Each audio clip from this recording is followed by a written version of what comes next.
Kentucky fried chicken यानी कि KFC अपने फ्राइड चिकन के लिए वर्ल्ड फेमस है। आज हम बात करेंगे KFC की हिस्ट्री के बारे में। हम जानेंगे कि कैसे सिंपल किचन से शुरू होकर KFC ने पूरी दुनिया में अपनी पहचान बनाई और कैसे ये ब्रांड ग्लोबल फिनोमिनन बन गया। हार्लैंड सैंडर्स का जन्म 1890 में हेनरीविले इंडियाना में हुआ था। 5 साल की उम्र में उनके फादर की डेथ हो गई थी, जिस वजह से घर चलाने के लिए उनकी मदर को काम करना पड़ा। जब वो काम के लिए बाहर जाती थी तो सैंडर्स अपने 2 भाइयों और बहनों का देखभाल करते। जब सैंडर्स की उम्र 12 साल थी तब उनकी मां ने दूसरी शादी कर ली, लेकिन सैंडर्स की उनके स्टेप फादर से बनती नहीं थी, इसलिए 1 साल बाद उन्होंने घर छोड़ दिया। वो एक खेत में काम करने लगे। हर दिन वो सुबह जानवरों को खाना खिलाते थे, फिर स्कूल जाते थे और शाम को छोटे मोटे काम करते थे। फिर उन्होंने 7th क्लास में स्कूल छोड़ दिया क्योंकि अलजेब्रा उन्हें बहुत ही डिफिकल्ट लगता था।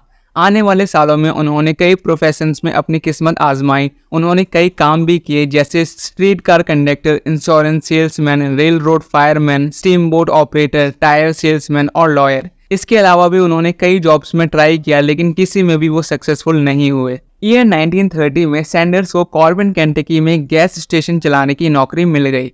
कुछ एडिशनल इनकम अर्न करने के लिए उन्होंने अपने कस्टमर्स को खाना खिलाना भी शुरू कर दिया। वो फ्राइड चिकन और दूसरी डिशेस सर्व करते थे जो उन्होंने बचपन में सीखी थी। जल्द ही उनकी स्किल के बारे में चारों तरफ बात फैल गई और दूर दूर से लोग उनके खाने को टेस्ट करने के लिए आने लगे।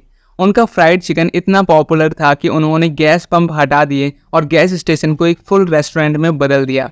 ईयर 1936 में उन्हें केंटकी के गवर्नर की तरफ से केंटकी कर्नल के टाइटल से भी सम्मानित किया गया। 1937 तक उन्होंने सैंडर्स कोर्ट एंड कैफे नाम से एक रेस्टोरेंट खोला था, जिसमें लगभग 142 लोग बैठ सकते थे।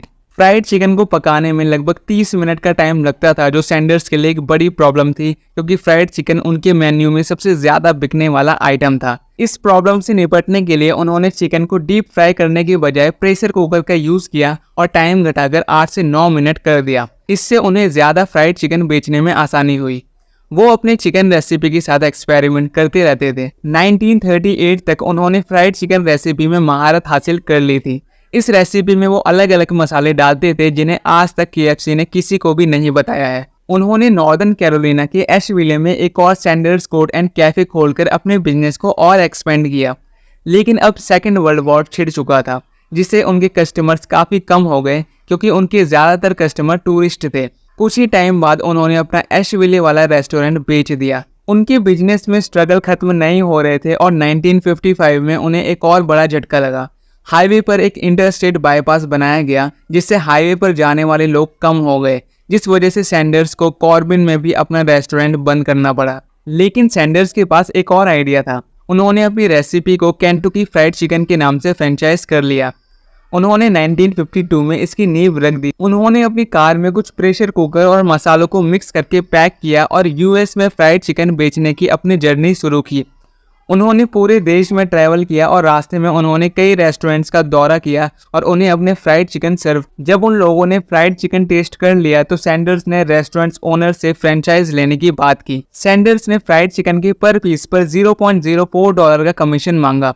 बदले में उन्होंने इस फ्राइड चिकन को बनाने की रेसिपी भी बताई। उन्होंने यूटा में एक रेस्टोरेंट के साथ अपनी फर्स्ट फ्रेंचाइज डील पक्की की और यहाँ से उनका बिजनेस चल पड़ा और 1963 तक पूरे अमेरिका में 600 केंटकी फ्राइड चिकन फ्रेंचाइजेस थी। लेकिन सैंडर्स के लिए इतनी बड़ी उम्र में बिजनेस संभालना बहुत ही मुश्किल हो गया था। कई लोगों ने सैंडर्स से KFC खरीदने की कोशिश की और 1964 में हार्लैंड सैंडर्स ने KFC को जॉन वाई ब्राउन और जैक्सी मैसी को $2 मिलियन में बेच दिया। लेकिन उन्होंने इसे एक शर्त में बेचा कि फ्राइड चिकन की क्वालिटी हमेशा बनी रहनी चाहिए और सैंडर्स को लाइफ टाइम सैलरी भी मिलेगी और वो हमेशा कंपनी की फेस वैल्यू बने रहेंगे। 1970 तक KFC अब 48 कंट्रीज में फैल चुका था और पूरी दुनिया में इनके 3000 आउटलेट्स हो चुके थे। 1971 में ब्राउन ने KFC को $285 मिलियन में food packaging and beverage company ह्यूबलिन को बेच दिया। हार्लैंड सैंडर्स की 1980 में डेथ हो गई और उनकी डेथ के टाइम 48 कंट्रीज में KFC के 6000 आउटलेट्स थे। RJ टोबैको की रेनॉल्ड्स कंपनी ने 1982 में ह्यूबलिन को खरीद लिया और 1986 में KFC को $850 मिलियन में पेप्सिको को बेच दिया। पेप्सिको के टेक ओवर करने के बाद कई नए प्रोडक्ट्स भी लॉन्च किए गए। KFC नाम ऑफिशियली 1991 में अपनाया गया था। कंपनी बढ़ती रही और 1997 में पेप्सिको ने अपनी रेस्टोरेंट चेन, जिसमें KFC, टाको बेल और पिज्जा हट शामिल थे, को ट्राइकॉन ग्लोबल रेस्टोरेंट इंक में बदल दिया। कंट्रोवर्सीज हर फूड चेन में होती है, KFC भी अलग नहीं था। 2014 में इंटरनेट पर एक अफवाह उड़ी कि KFC मीट के लिए चिकन का यूज नहीं कर रहा था। बाद में इस अफवाह को खारिज कर दिया गया। 2008 में एनिमल राइट एक्टिविस्ट और पेटा ने भी KFC पे सवाल उठाए थे, लेकिन उसका KFC पर कोई खास असर नहीं पड़ा। KFC बहुत सारी कंट्रोवर्सीज से गुजरा है और आज भी उन्हें फेस कर रहा है। बदलते टाइम के साथ कोऑर्डिनेट करने के लिए KFC ने अपने मेन्यू में हर तरह के फूड आइटम सर्व किए हैं। इंडिया जैसी कंट्रीज में इसने अपनी वाइड ऑडियंस को अट्रैक्ट करने के लिए बहुत सारे वेजिटेरियन डिशेस भी प्रेजेंट किए हैं। इसी तरह KFC ने अपने मेन्यू को उन देशों के अकॉर्डिंग बनाया है जहां वो काम करते हैं। आज KFC के दुनिया भर में 135 कंट्रीज में 22,600 ब्रांड्स हैं, जिनकी ब्रांड वैल्यू 8.3 बिलियन $, है और 27 जुलाई 2020 तक इनकी सेल्स 27.9 बिलियन डॉलर्स थी। KFC की ब्रांड वैल्यू पूरी दुनिया में 96th पोजीशन पर है। कंपनी प्लांट बेस्ड मीट के साथ एक्सपेरिमेंट कर रही है और अपनी ग्रोथ करने के लिए नई टेक्निक्स का यूज कर रही है। फिलहाल इस वीडियो में सिर्फ इतना ही। मिलते हैं एक नई वीडियो के साथ। Thanks for watching.